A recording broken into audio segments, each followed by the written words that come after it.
My grandmother told me I wasn't ready. And I was so offended for years.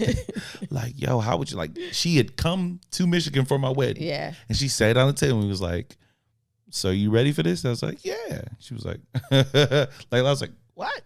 And she told me, and I really, because I mean, in my heart of hearts, I really desire marriage. I'm never been a dude that wanted to be out here. Yeah. Never desired the bachelor life. No, I like coming home to my woman. Like, and you can vouch for this. Like when I'm with somebody, I'm with them. Yes. You know what I'm saying? Like I really enjoy monogamy. I'm not wired to be out here like that.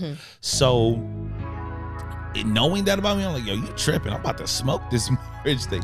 But there's so much more to it. There's so much more to it. And had I known the full weight and role of what a husband is supposed to be, I never would have stepped into that. All I want is you, baby. All I want, all I want, all I want is you, baby. More than I need, what you want, girl, it's yours. Give me your feelings, I just can't ignore. 'Cause all I want is you, baby. Give me your time, all your love, I've been patient. What's going on, y'all? It's your boy Russell the Fourth. Hey, everybody. What's going on? It's Brandy. And welcome to episode 2 of What They Never Told Us podcast. What's up? What's going on? That hand clap is so long. Yo, baby. Yes. I know you're a project manager. You cannot project manage on the like when we rolling. Yes, I can. No, we can't shorten the hand clap. Yes, you can. If you push the button twice, push it again. Push it again. It'll turn on. See? I feel like that's good. I feel like it's solid. It's so long. Anyways, what's up, y'all? What's going on? What's up? We're excited to be back. Yeah, what's going on? I usually think of like pre-talk. I didn't today. What you got for me? I ain't got nothing. You don't got nothing? I don't have nothing. What? Yeah, so like I got nothing. You got nothing? I got nothing. I got something. Okay. So what I'm gonna do, I'm gonna just start talking until it turns into something. Oh no, I do got something. That's a lie. I got something for you. I heard this question today. Okay. And I thought it'd be a good question. I want to know about this. Okay. So you go into a room and you open a box. Okay.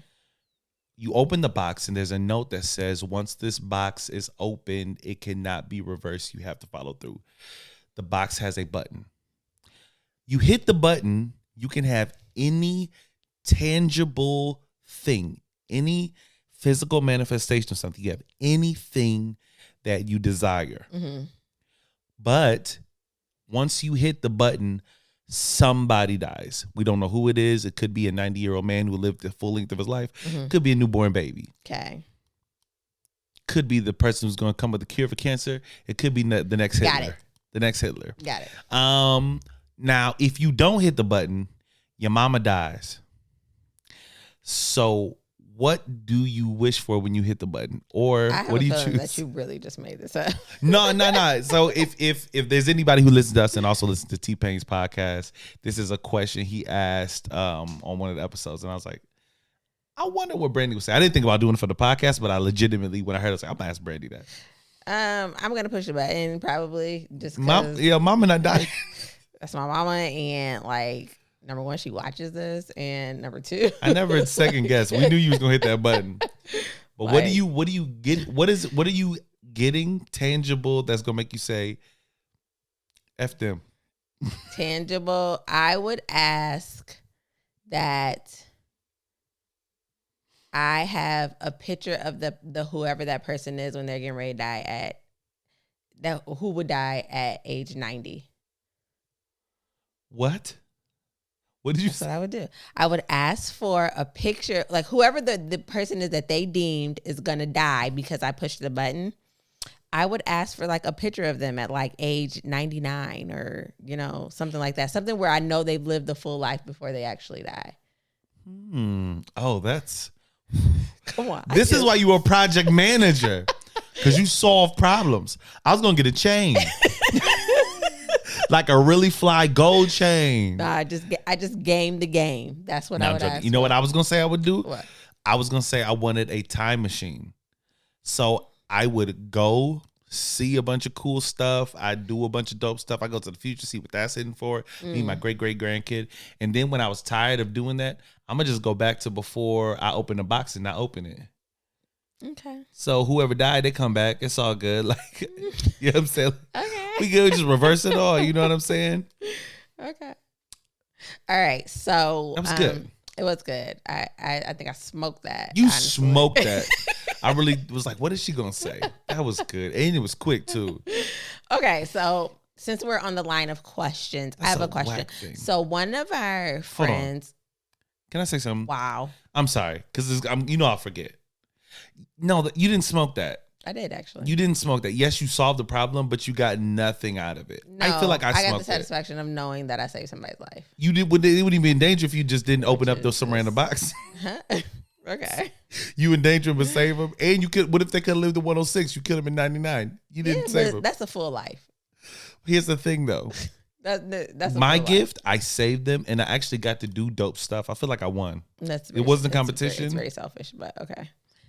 Anyway, Didn't so mean to interrupt, my we bad. have close friends. Shout out to Pat and Danny. Yo, what who up? are currently, so we're in the month of February, and they're doing a series called What is Love? And it's like a visual series where they have different couples come in and just talk about like what love means. And so one of the questions that they ask on their series is, if you had $1 million and you could only spend it on your spouse, what would you get them? I want to know, what would you get me? You had $1 million, you could only spend it on stuff for me. What would you get? I'd buy you your dream. What's my dream? I can't say it on here because we can't share with them, but You need more than $1 million. Huh? You can give me started. It's a really great start. It's a really great start. First of all, the land will be purchased. Yeah. Whatever the initial costs were, we'd have that. That's true. And I'd give it all to you. That's dope. That's good. That's really good. Yeah. Same question. What would I get you with $1 million? So I thought about this, right? And I thought about all the stuff that you talk about and like what I could sum that up into. And I'm like, man, he's just not, this is not a bad thing, but you're just really like all over the place. There's not like, I got a lot of stuff I got to accomplish. It's spread out. there's not like one thing. So I think what I would give you is just like the autonomy to do whatever you wanted with it, because I don't think I could pick for you. I think that whatever I picked for you, it would be so incomplete to what you actually need. I don't like, because I thought, oh, I'd get him a studio. But I'm like, you know, like you can only do one of your things with the studio. It would just be so incomplete. I feel so like scatterbrained. No, like I don't think it's scatterbrained. I think you're just so multi-talented that it's really hard to put you in a box. It's crazy. If you gave me $1 million, I wouldn't even know where to start. Yeah, see? Like, all right, don't want to. Oh wait. See, I know somebody heard me say my answer and was like, "That's so whack." Like, nah, it's he said legit. he would give her dream, but like I know him, right? He would put it in the bank. And he'd be like, "Oh, I could do this, but then I could do that." I would not. I know what I would do. I would take all the stress off of me and put it on you. I'd be all like, good. "It's yours. Do what you want with it." And then I thought, I could buy us a house. But then I'm like, "That's not really for you," even though I know you would probably set it up to a way. I would hope I'd really that you enjoy could. I'm sure if the house was right, with $1 million house, we could make something shake for sure. Turn it into something I could use. Yeah, But that was a good question. That's dope. I thought that was a good question that they came up with. And That's check dope. out their series because it's on Yeah. Facebook, Pat Rogers or Miles Young Media. You can go there and check it out. Really dope series. Such a dope project. I didn't get to see all of it. The first They're one. only on day 2. Oh, so it's. He's releasing every day. I don't know how many days, but is it the same couple? No, it's a different couple. Oh, okay. So Yeah. I'm still on the Bishop. Oh, okay. I love hearing them talk. I love hearing older seasoned people talk about their love. I think they said I can't remember if they were married or just been together, but 49 years. I can't wait till that says. Yeah, like, at that point, like, divorce is just not an option. Like, you made it this far. Nah. Like, you're not leaving me. Like, Go we made upstairs. it 40. We've been together 49 years. That's like half of a lifetime. Like, Yeah, we ain't not going nowhere. yeah. We gonna work it out. Even if you That's right. tried, like, I'm just gonna make you trip. You're gonna break your hip. You're gonna go to the hospital. Like, Okay. you're gonna convalesce. I don't understand I'm why gonna you have to choose take care of violence. you. At every turn. Somehow you choose violence, and I just don't know why. 49 years of my life. Yeah. You're not going nowhere. Like, right now where we're at, it's probably going to be, I won't say rare, but for us to be married like 49 years, we're going to be like in our 80s. Yeah. We're gonna be a very lit old couple though. Yeah. Like I feel like we're gonna be We've already fine. been practicing. Yeah. You have a really distinct vision for what the older version of you looks like. And I'm hoping that it's not 100% accurate because it's a lot. Look, I It's a lot. just feel like the older, as Black people, the older you get, the more like you revert back to like your slave ancestry. I'm glad you brought it up because I was just about to say, I don't know why the older version of you somehow has a Southern accent. Like, ain't never like. I think it's like comes out of you, like you just you regress back to this like You go- time period that most of us never even lived in. But like I see myself as like so this is weird. I'm gonna describe what my older self looks like. To me, she's overweight, not like overweight, not like fat, but you know how like she likes somebody Mima, right? So I'm like overweight. I got a big booty because all I eat is like biscuits and stuff. You know, right now I love bread. Because all I eat is biscuits. I mostly wear like muumuus. Mm-hmm. I think I have like salt and pepper locks. I'm gonna keep my locks. They're not I salt always pepper, keep them- them. I always keep them back in the ponytail with like it wrapped around them. And I talk like I grew up in like Southern Georgia. So I'm like, number 4, come on around here, ranch around there. Where is and that give coming from? It's just how I envision It myself shall in my not head. be. It shall not We're be. gonna move to New Orleans. I might even develop a New Orleans accent, which would be so dope. Who moving to New Orleans? We are. We'll have a home there. I'm not living in New Orleans. We are. If it's still there, we're going there. See, the fact that you even have to say that is the reason why we don't want to set up shop if it's still there, ma'am. And I see myself as like, I think I have like super long natural fingernails and I just cook all day and I invite people over and I cook and I bake and it's just, and I yell at you for like pooping on yourself. What? Why is that your vision to me? Yours very distinct. And the only thing you got for me is that I poop on myself. All right. I see what you on right now. We were talking about my vision for I see myself. I'm definitely not going to have my teeth. Right? Oh, So I see I'm doing this. And I see if you all, hey, yo, if you listen to the audio right now, do yourself a favor, come to the YouTube so you can get the visual representation. I want to have like a little bit of a shake. Like just a little Parkinson. Like, not even like Parkinson, but like I don't know, like I just move around a lot, and I'm still gonna think I'm funny. Oh Lord, I can so picture this. boy, you like I'm gonna keep trying to tell jokes, and I'm gonna have a little shake. I'm not getting up from my chair. What do you want your grandkids to call you? Huh? What do you want your grandkids to call you? I see you as a papaw. Oh, you smoked that. Yo, my chest got warm. It's mandatory. It's Mando. They gonna call me Papa. I want to be Mimi. Oh, play that. Well, all y'all listen to is that music. Like it's gonna be something. Papa.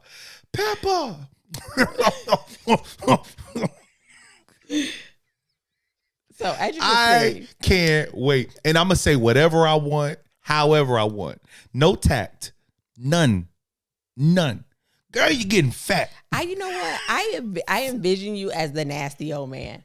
As long can as I got definitely see activity that. in my hips. Yeah. Yeah. I'm grabbing them salt and pepper locks at 80. No, I'm telling you, like 75. Number 4, get your wet noodle up. Come here. The cookie jar is shut down. Nah, you tripping. It's shut down. 'Cause First of all, no. Second of all, Let's put a pin in Absolutely it. not. Let's put a pin in it. Listen. I have a feeling, and we'll say this for the second, but I have a feeling that between our dynamic, you're going to be the like high libido. Like I feel like I'm going to be trying to keep up with you. I definitely agree with that, but at some point I'm just gonna retire. I don't think so. I don't know. Like if what I know about you remains true, unless you just change quite a bit, I think I'm gonna be the one. I'm tired, woman. I'm gonna package her up and put her on the show. I'm tired. Like, you done good, woman. Number 4, come on, get up. Mama got some sweet It's potato pie for you. 40 years of a whole Thundercat putting it on them. Okay. I'm just gonna retire. All right. I love how you just got a vision for how you think this gonna go. I'm gonna retire. All right, I'm with it. Anyway. So, speaking of growing old together, yes. it's fitting because we are unpacking some heaviness today. It doesn't have to. It's gonna be. I'm going there. I'm going there. I made up my mind. Tell the truth, shame the devil, set you free. So, if you're OG, what they never told us, fam, you know that our very first episode after the intro was "Why Did I Get Married?" Mm-hmm. Good episode. Great episode. Lots of traction. And we're opening up the season with "Why Did I Get Divorced?" I need a button that goes boom, boom, boom. So you know what I've learned What's is that? that while traumatic going through the process, divorce does not have to be doom and gloom. I think we were both blessed to go through that situation pretty much amicably with our exes. I've heard some real horror stories about divorce, and it definitely wasn't that. So I don't want to go into this painting the picture that it's like the end, because obviously it's not. It's definitely not. But I also want to be realistic in that it sucks. It sucks. And Sucks it was hard. in terms of divorces, I agree with you. Like ours was as good as to be expected. Yeah. But even with that, it was life shifting, and it set up a series of events that I know for a fact that if it had not been for God, I would not have come back. Come back from it, yeah. Yeah, I would not Same. have come back from it. Like Same. it sent me down a path that had it not been for God, I wouldn't have come back from. Yeah, we'll get there. We're gonna get there. Am I jumping get there. ahead? Just a little bit. All right. I do want to set it up by saying that we have, as a couple, we have a very unique perspective on divorce, in the fact that I think in a very broad term, we represent each other's exes when it comes to divorce. So in my situation, my ex asked for a divorce. In your situation, you asked for the divorce. Yeah. So in sense, I have the ability to sympathize and empathize with some of the feelings that your ex went through, and vice versa. So I remember us having very candid conversations in the beginning of our relationship, and me being able to retrospectively see how my ex was feeling through your eyes. Yeah. Now, obviously, they were unique experiences and we're different people. But still, the overall like feelings, For sure. I was like, man, like I had no idea that this behavior or this circumstance or this instance could have bred that type of behavior. I definitely identified with some of the things you were saying about your ex, and I saw that in myself, and I'm like, wow, like I get a chance to see how my behavior could have affected someone. All right. Well, let's take it back. Okay. Let's take it back. So I'm gonna let you ladies first. Ladies first. Though. Ladies Okay. first. So take us back to a little bit pre-divorce, and of course, and I want to preface this by saying, when we started this podcast, we want to make it a point that although we want to tell our story and give voice to our experience, we're not going to tell someone else's story. Absolutely. So we're having this conversation because it needs to be had, and we're believing through faith. You know, we're men and women of faith, and we believe that all of these topics are inspired by God, inspired by the Holy Spirit, and someone needs to hear this. So that is the spirit behind this, and we're gonna just approach it with integrity and intact. But the truth shall set you free. Amen. Let the church say. Yeah, it's your world, queen. So I was not married for very long. I got married in 2015, and I was officially divorced in 2018. So that's only like about a 3-year span, and we spent like the better part of a year separated. So for me, I don't think I recognized within my marriage that things had disintegrated to the point of divorce. And I think a lot of that was because I felt like it wasn't enough time. Like, how did we get here? Yeah. It was like a question that was heavy on my head. Now, I do, as I look back, I do see hints of things, like maybe just comments or behaviors that I think if I were looking at somebody else in that situation, I would have been like, yo, something ain't right. I don't, to this day, I don't have a great grasp of why I got divorced. Yeah.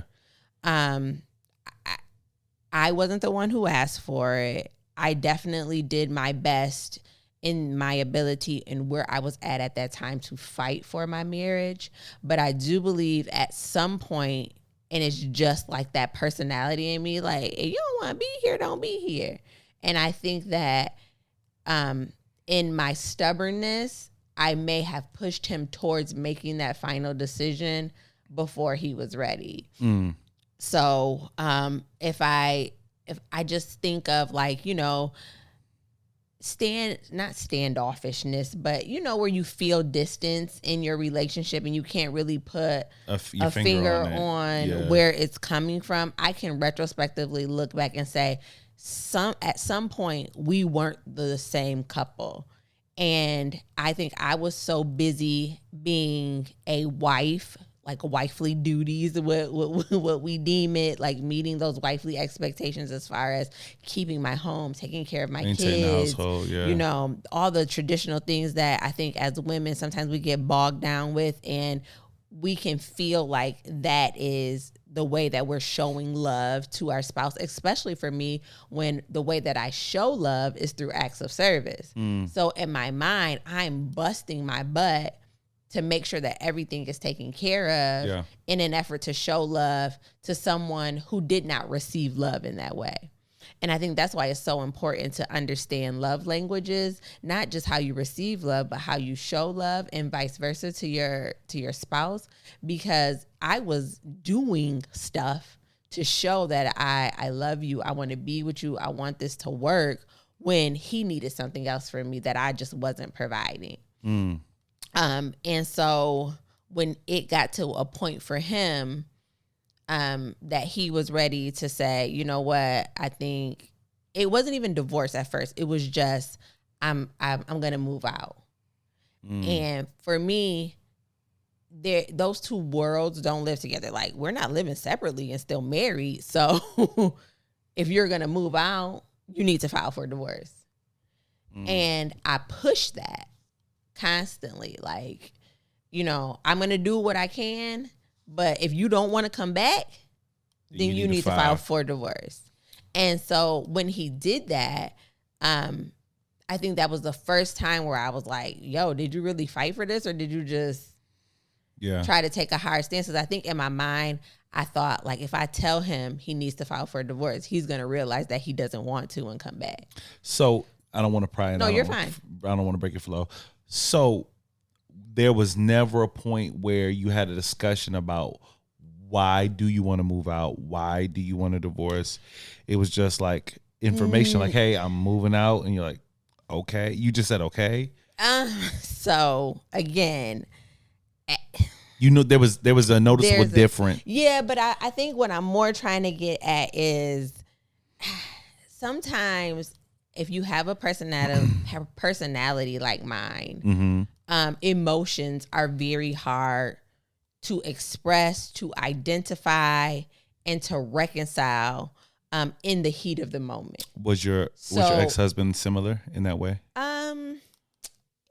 Kinda. He was better at expressing emotions and stuff. I think he was better at processing and just making a definitive decision. Okay. But obviously we all know in a marriage, like it's not just you. So Yeah, there was for a sure. point of that was missing, like the incorporation of, okay, how can we, instead of you're having a problem or we're having a problem and your solution is to move out, it could have been, hey, we're having these problems. I'm feeling this. Let's have a conversation and let's talk about ways to move forward. Yeah. Instead, I believe that the decision was made in his mind, and so he executed that. Okay. But that's my perspective. He could have definitely felt like, I tried to talk to you. I can honestly say 100% that if he tried to have that conversation with me, I wasn't trying to hear it. It was lost among you. Yeah.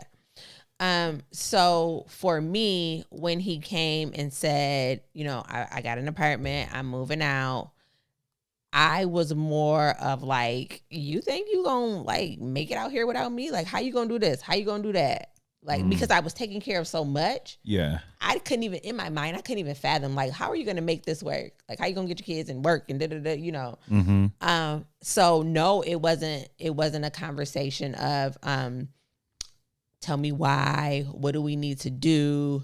I had a lot of pride, I'm not gonna lie. And I was like, all right, one monkey don't stop no show. If you gonna go, like, if that's the decision you made, just go. And I see now, going through the process of divorce, being now in a relationship and understanding kind of what men need better.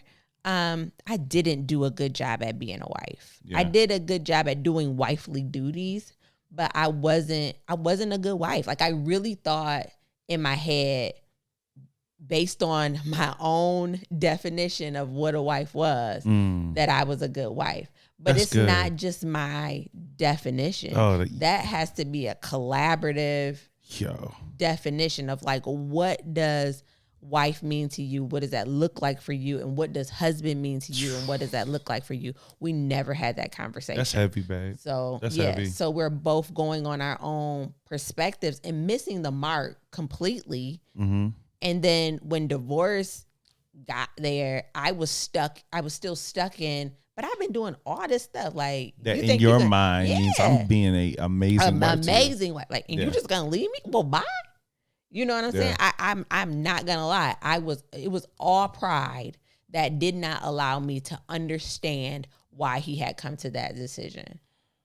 And I don't want to tell your story. And if I'm wrong, tell me that wasn't it. But I've heard you echo similar sentiments concerning other areas of your life where you've been met with this, like, yo, you don't want to be here. Fine. Yeah, absolutely. And it served you in a lot of areas, right? Like, absolutely. I think anybody who knows you would categorize you in the strong woman category. And a lot of that is that kind of like, hey, look, I'm going to survive. Yes. If you're going to be here, great. If you're not, I'm still going to survive. Absolutely. And I think that serves you in a lot of areas. Is there any ways in which that was a deterrent or like something that hurt you in some areas? Yeah, I think now, of course, hindsight is 20/20, right? For sure. At the time, you definitely went through. And I believe, like you said, there were other areas. So, not having my dad in the house growing up and not really having a concrete reason why, like, to know, like, sometimes you just can't help it. You're sick, you got an addiction, you're in jail. Like, there are quote unquote valid reasons why a parent can't parent. Yeah. I didn't have that reason. For sure. And even if it was a valid reason, I didn't know it. So for me, from a very young age, I had developed the mentality that, like, if somebody chooses not to be in your life, like, that's on them. That's not on you. Yeah. And you can't dwell on that. You can't make a person do anything. So you have to figure out a way to survive and be better without that in your life. And not for nothing, like, obviously I have issues that can be tied back to that, but I think, like, I turned out to be a pretty decent person without having my father there. Oh, 100%. So it kind of helped build that mentality in my head, because like I wasn't out here strung out prostituting, you know what I'm saying? Yeah. You hear stories about The girls worst. who didn't grow up The with their horror fathers stories, and how yeah. it can go really wrong. For sure. And I felt like, yo, that's not me. Mm-hmm.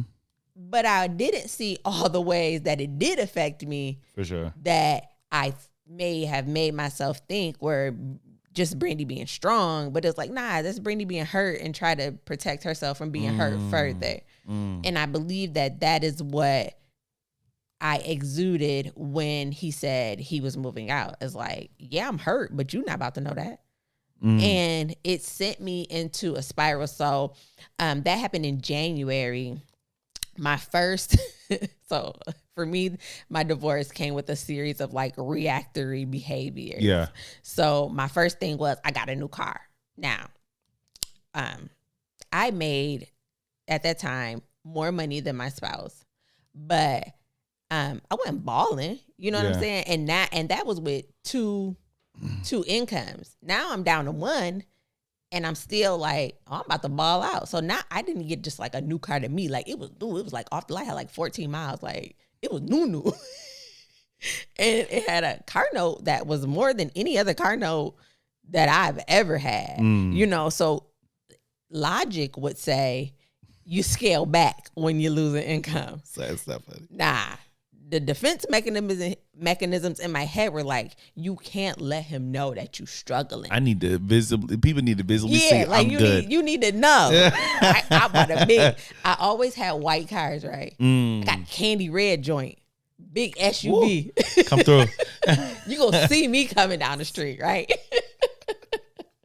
Pulled up to get my kids that day, like. Are they ready? Yeah. So then I started going on vacations. Like I had 3 kids. So I was like, well, each kid get a vacation like with me by themselves. You was mom. Like, yeah. You was a mom. Come on. I was like, I took my oldest son to Florida. And I mean, he is already expensive.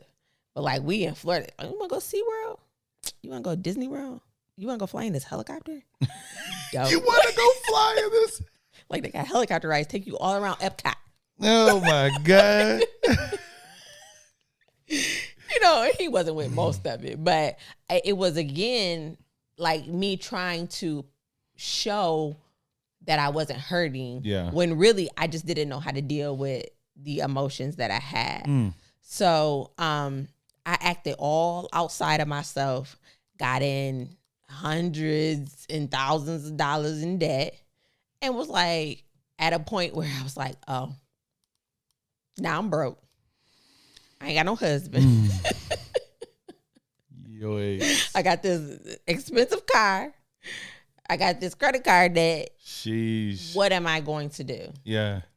So that's kind of like my divorce story in a nutshell. I think we should spend time talking about it. Yeah, like then get to the other side. Right. So break it down for us. Okay. So me and my ex-wife, we started dating freshman year of college. And we quickly, like, without telling too much of my business, we were legitimately friends. Yeah. Like, it to this day is the most pure platonic friendship I've ever had. Like, when I say we were together, there was never any temptation of any like physical anything. And then when we started like introducing the concept of like, we're such good friends that clearly this has to be more. I'm with you every day. Like every waking moment we spend together. Like, what are we doing? Like, I'm a male, you're a female. Like, exact scenario, so I get it. So we introduced this scenario of like being together, but there was a long period of time where we were together and we still were just with each other. Like, we didn't transition into this like romantic, lovey-dovey relationship. And there were some like core differences in who we are and how we express love, right? Hers as well was acts of service, right? I'm a touch, physical touch, quality time, all that stuff was like high on my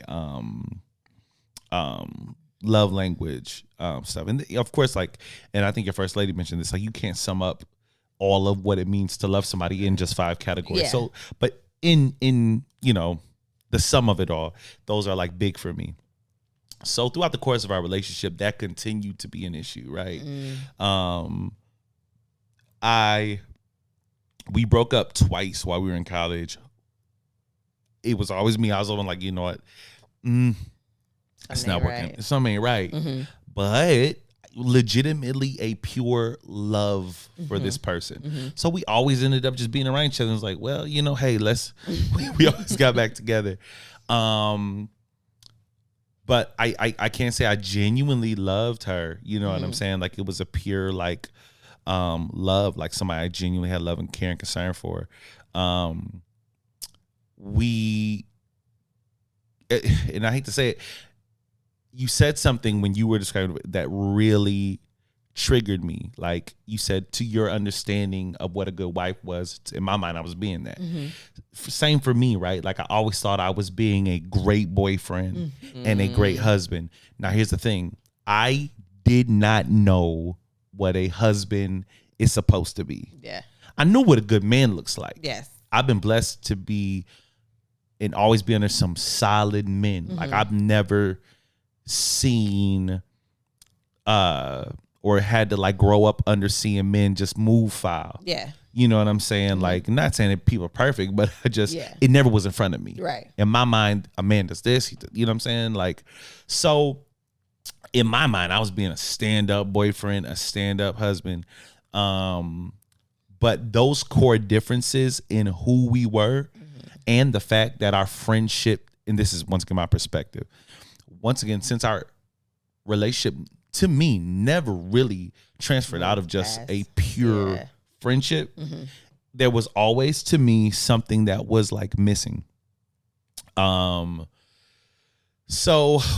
in my mind, me being young, dumb, and inexperienced, I'm thinking that the things that are missing are things that I can control, right? So we're not married, right? That's what's missing. So we got married. I asked her to marry me. We got married, and almost immediately, now that the parameters of how we can express ourselves, you know, now that is started having sex, grown, it just increased issue, right? Now, this is where my failure comes into play, and 100%, I've said it before, I'll say it again. I am the reason why my marriage failed. And I mean that because I was the head of my household. You know what I'm saying? Like, she referenced me in that way. She honored me in that way. So there was nothing happening that I didn't have control over in a way that I could have shifted things, right? But I was not a good leader. And I didn't even really understand that as a husband, as a head of my household, there's a role for me. If it's not functioning, fam, it's on you. It's on you, yeah. At the end of the day, you know what I mean?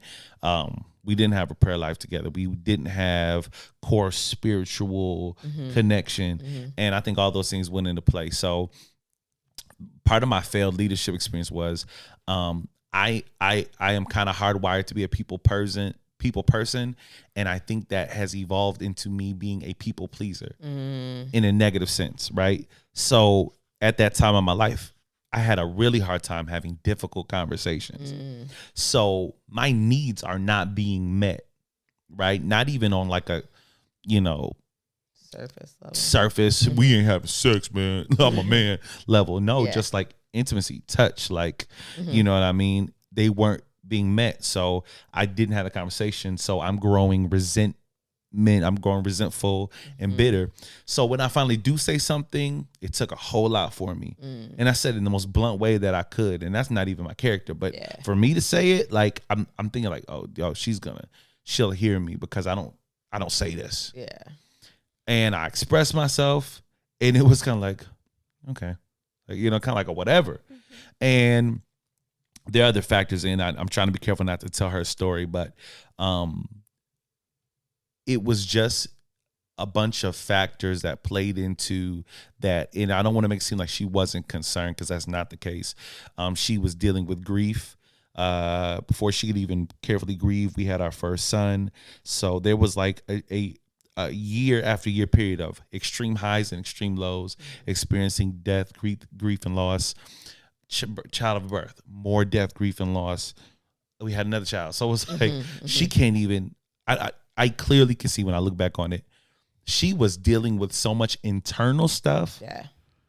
That there's no way possible that she could have focused on me, especially when I'm not holding her up in prayer, when I'm not girding her spiritually, right? When those things aren't a factor, and I'm just sitting there looking like, what about me?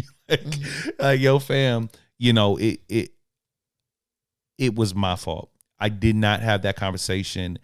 I mentioned it one time, and when I didn't get the result that I wanted to, a wall started growing up, and every day, another brick, until eventually I completely shut down. And when I did finally say, "Hey, I want a separation. Like I need to separate from you," it awakens. I'm like, what? Hold on. What do you mean? Like, what's going on? And I'm like, oh, like I've been saying this. I've been saying that. Then she was working really hard. Like, okay, let's do this, let that. We started going to counseling and all that. But by that point, spiritually, I was disengaged. Emotionally, I was shut down. The walls were up. And regardless of the effort that we put in at that point, it was just too late. And I had given up. And you got divorced. Yeah. Well, yeah. Eventually. Yeah. We talked about that. Yeah, we talked about that. So, yeah. And you kind of talked about the effects of that. So this is towards the end of our relationship. I had got really depressed, and I didn't realize it because I was preaching, and I was still being, you know, funny, entertaining, Russ. So by all appearances, I was normal, but I was sneaking drinking, right? Which is triggering for me. But one day on my way home from work, I was just like, I just put into the liquor, and I wasn't even a drinker. Yeah. This was crazy about it. It was completely out of nowhere. I wasn't a drinker. The homies at my bachelor party would tell you, they wanted me to go out drinking. And I was like, yo, ain't no way. I don't drink. I'm not doing that. Like, they was like, yo, Ross, it's your bachelor party. Like, nah, I don't do that.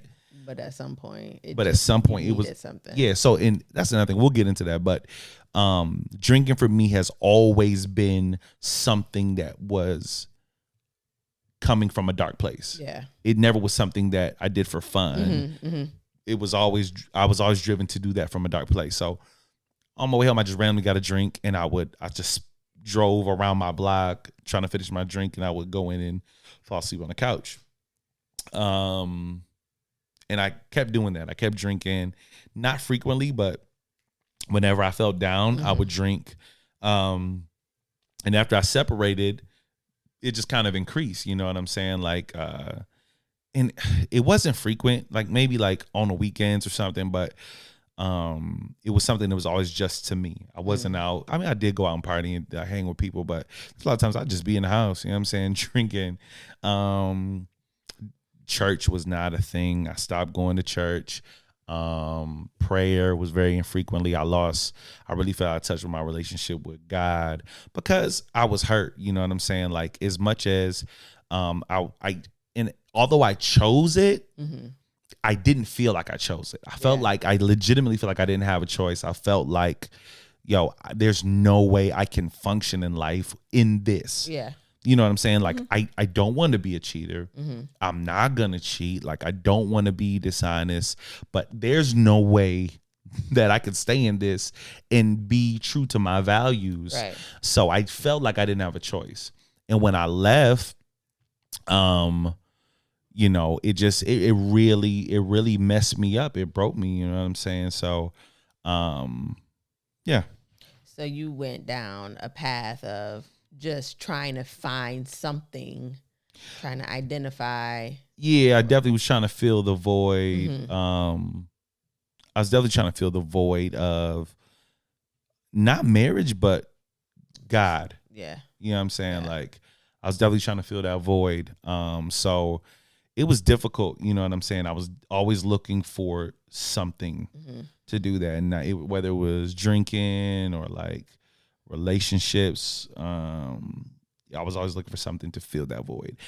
Aspiring to like things you know what I mean? It was it was wild. So I want to take a moment to just draw some parallels that that I heard from your recounting of the story, and one was grief, right? Yeah.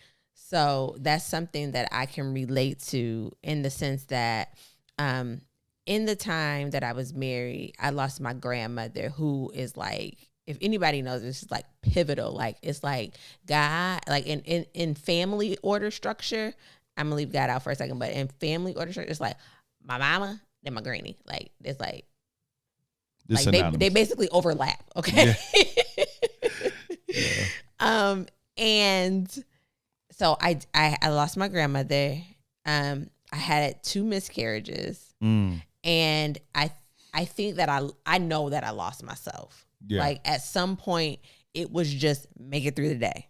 And in order to make it through the day, you come home, or you go to work, you take care of your kids, you cook, you make sure your husband has a plate. He don't have to come home to a dirty house, and he don't have to worry about nothing once he get here. Yeah. And that was it for me. Like, there was no time for me. And so I can identify with not being able to love your spouse adequately when you are not even sure how to love yourself. Like, you're at such a low place, but you can't even acknowledge that, because essentially your whole house functions on you being okay. Yeah. So even when you're not okay, you got to be okay. Yeah. Because then everybody else is messed up. Mm-hmm. So when it came to being in tune to what my partner needed, there was just no time for it. Yeah. And on top of being no time for it, there was no desire for it, because I didn't like myself. Like, I was at a point where the one person who constantly spoke life into me was gone. Yeah. And I held on to the fact, like, I don't know, Black people, we be having some weird like superstitions and stuff. And I was like, oh, my granny died, but I still have this baby. And it's like what she left behind for me. And then I lost the baby.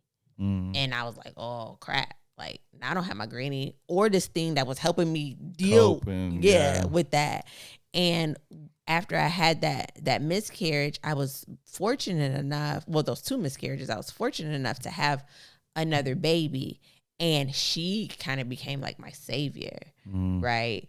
I love this little girl so much because I had lost so much in my mind to get her. Like, I had dealt with so much to get her. And now that she's here, she's like my focus. And I lost myself in that, and I lost my ability to empathize and understand my partner, who had already began to drift.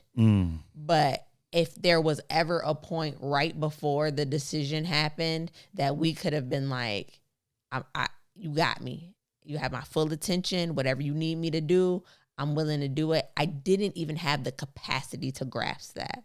Wow. So it was very similar to once he made the decision, anything past that was like, why are you even trying now? And I can see from hearing your story how maybe in his head it made sense to just be separated and not pull the trigger for divorce. But if you're already feeling like she ain't really feeling me like that because she not showing none of that, you know what I'm saying? If she do love me, I can't tell. And now that I've told her, look, I'm at the point where I want to leave, and she like, well, go. What incentive is there at that point? Everything that you've been feeling, I basically confirmed for you now, because I'm not willing to fight for it, because I'm too consumed with me. Yeah. So I don't really, although I don't have a concrete reason from him, like we got divorced because this, and this, I understand how he could come to that decision based on what I've learned in our relationship and what I've grown to learn about myself. Yeah. And honestly, if I were a person in a relationship with somebody like me, I don't know if I would want to be there either at that time. The person who I was back then, I don't know if I would have wanted to be in that relationship either. That's real. That's real. I think we can, I think there's an underlying arch to both of our stories in that I think, and I don't want to speak for you, and if you disagree, let me know. You know I will. I think we got divorced because we weren't ready to be married to begin with. Period. This is why I think in a big part of my like OG, like been through it conversation is going to be like, be really sure. My grandmother told me I wasn't ready. And I was so offended for years. Like, yo, how would you like, she had come to Michigan for my wedding. Yeah. And she sat on the table and was like, so you ready for this? I was like, yeah. She was like, like, I was like, what?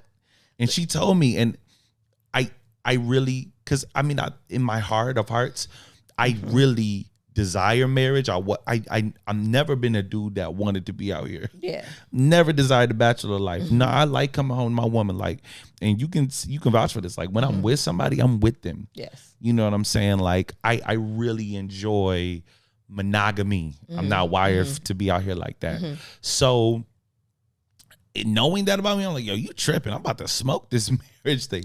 But there's so much more to it. There's so much more to it. And had I known the full weight and role of what a husband is supposed to be, I never would have stepped into that. Listen, we had this conversation when we brainstormed topics for discussion, and we had this, and we said, well, what are we going to talk about? Like, if somebody asks you, why did you get divorced? Like, what are you going to say? And I said, I got divorced because I don't even have a reason why I got married. Yeah. And for me, it was a very, very similar situation. We're best friends. It just felt like the thing that we should do. Yeah. We had a strictly friendship. We kind of blurred the lines a little bit and started having a little touch it, bring it, man, you know.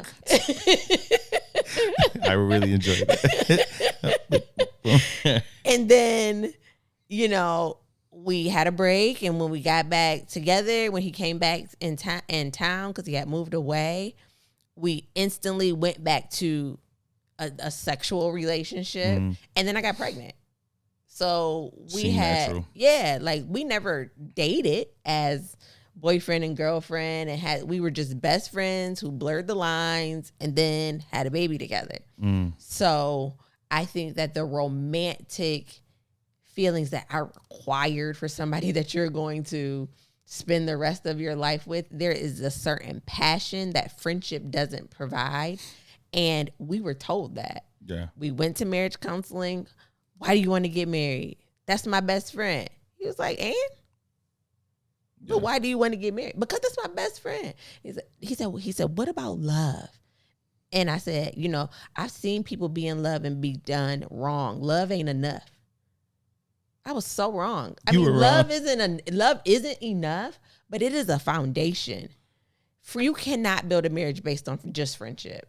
And I had to learn that the hard way. There are people who have been great friends and have developed a very strong love for each other and make great partners. It takes more than that. But it takes more than that. And I think in both of our situations, that is something that was missing. It's like that romantic love. Yeah. And when you get down to hard times, you're talking about grief, you're talking about mental health, you're talking about raising a real family. Life stuff. Your best friend is great, but you need somebody that is in it and will not depart ever from it. Yeah, and you need someone who really like has got you on all cylinders, emotionally, 100%. Physically, spiritually. Heavy emphasis on the spiritually. We had an interview. We were doing this interview a couple was it last week? A couple weeks ago. Yeah. So I clowned her for this. I clowned you for this because while we're setting up, getting ready for the interview, he's asking us about the engagement and when's the wedding. And when we told him, he was like, "Whoa, that's soon." And he asked why so soon. Mm-hmm. And I said something real shallow, like real light. And I meant it. Yeah, it's needed. It's needed. I said, I was like, I just can't wait for her to be my wife. Like, we're crazy in love, and we just don't want to wait. And she said something so deep, and I was like, oh, okay, like, really? But you know what? When we sit in this conversation and we really think about like what it takes for marriages to last, like what you said made so much sense. Do you remember what you said? Yeah, I said there are certain things that have been spoken over our life, certain things that we believe, that we have faith in, that will happen, and they cannot be released to us until we are husband and wife. We are purposed to be married. Yeah. And this is great that we love each other, but it's so much bigger than that. It's always been that, like, even before I was even like fully recommitted back into my life in God, mm-hmm. I still saw glimpses of what his vision was for us. Yes. He still, even in like me not being in communion with, like I didn't even have a relationship with God, mm-hmm. but he still showed me like he had a plan. And he showed me like, hey, look, if you like, I haven't forgotten you, and I got a plan for your life. And let me just give you a glimpse of what life could be if you just live life the way I designed it for you. And he showed me that a part of the vision he had for my life was who I do life with. Absolutely. And the closer we got, the closer, the more clear the vision got.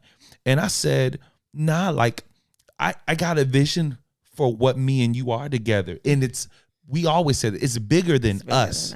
Like, I have a great time with you. I love being with you. When we kiss, my chest is on fire. Like, all of the things that make a dope relationship. But what we're going to accomplish together is so big. You know what I'm saying? And that fulfillment when being with somebody is bigger than you, like, that is something that you cannot put. Like, I don't care what we go through. I don't care how much of an attitude or if you get on my nerves one day, like, the mission is going to pull me. Yeah. The purpose for us being together is going to pull me. Yes. And it makes me shut up when I want to say that last rebuttal or comment. 100%. It makes me say I'm sorry when I want to let my pride lead. It makes me come to you and like speak in love and do things that I don't think are naturally like how I'm wired to. Mm-hmm. But I just quiet. And now that I've like, I'm thankful that I got this revelation, because I'm not gonna fail again. Mm-hmm. Like, I know what my role is. Like, There's never gonna be a day where I feel the enemy coming in and I'm not fighting in prayer. Yeah. I'm not warring. Like, I'm not going into spiritual warfare. And it's crazy. I got a prophecy, and I'm getting along with it, so I'm gonna shut up. But I got a prophecy in my first marriage. A woman came to me and said, your marriage is gonna be under attack. Your family's gonna be under attack. So you need to fight. I heard her and I believed her. Mm-hmm. When it happened, you did it. I didn't know how. Mm-hmm. I prayed. I said, God, save us. Yeah, but I said one prayer and I just went on my way. You know what I mean? But I promise you, never again, never again, never again, never again. Yeah, it's hard to follow that up because I feel the exact same way, and I don't want to be repetitive. But when you talk about it requiring so much more of you, then I think what you realize is you have to act so far outside of yourself in a marriage that you lose yourself in a good way. Like, is it Marsha Ambrosia? She has a song, I think it is called Lose Myself. But she says, I had to lose myself so I can love you better. Wow. That is like a foundational premise of a marriage. I was so focused in my first marriage on what I was doing to be a good wife.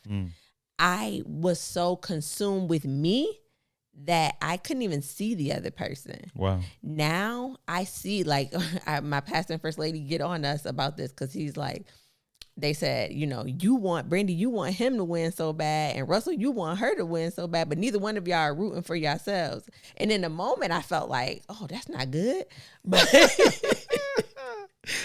but now that I think about it, what I think we missed articulating to them is we do root for each other like crazy. Yeah. But the way that you root for me makes me believe in myself. Yeah. And I hope that the way that I root for you 100%. makes you believe that you can do anything in this world. 100%. And because I am able to step outside of myself and say, whatever you need, however you need it, I'm willing to do it.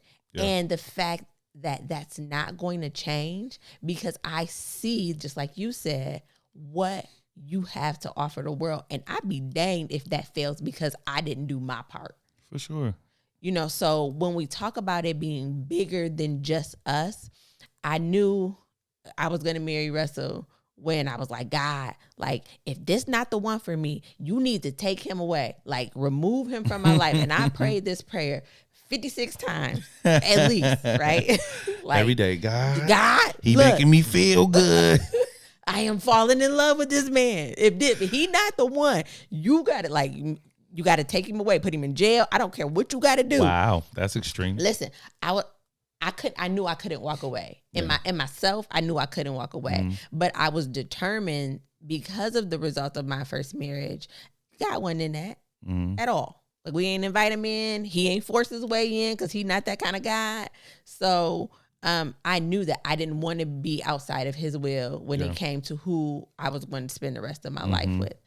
And I also knew that I felt like he brought you. So I felt like he could take you away. Like, if it's just a little lesson you need me to learn here, I got it. Now send him on his way because I'm falling in love with him.